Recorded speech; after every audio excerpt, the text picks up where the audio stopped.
大甲妈要警第二天，今仔日要伫中华南药江主假，下晡时啊，中华市区已经开始约人阵。中华县卫生局结合妈祖要警举办爱滋防治宣导活动，各夜车变装风球来助阵。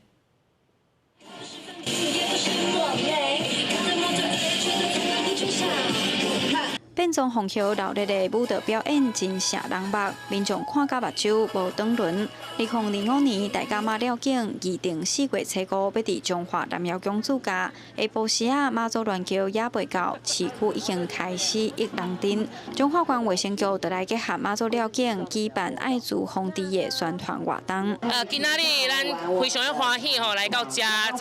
参加这个活动，有等于有，啥物拢唔惊的活动。我是第一届看到变装皇后来家表演呐，蛮新奇的，然后增加那个热闹感呐，还蛮好的，很好推广，就是因为趁现在人潮多，就是可以让更多人知道可以筛检这件事情。但年妈祖了警拢会袂少随乡的信众甲民众，中华县卫生局趁这个机会举办爱滋防治的宣传活动，安排互动游戏，互民众了解爱滋防治正确观念，现场嘛有免费的爱滋体检。因为艾滋病吼，即马是其实有药通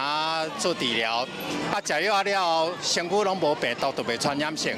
毋过上重要就是爱做筛检，所以阮特别利用这个机会吼，大家咧陪妈祖咧行路的时阵吼，迅速来做艾滋病筛检。 卫生局表示，因5年前开始结合妈祖了警举办爱滋防治的宣导，这5年来艾滋病体检比例嘛愈来愈悬，不少个案拢是早期就发现。除了透过体检守护家己的健康，卫生局嘛希望利用妈祖了警带来人阵，会当互更较侪人了解艾滋病议题。记者杨淑晴综合报道。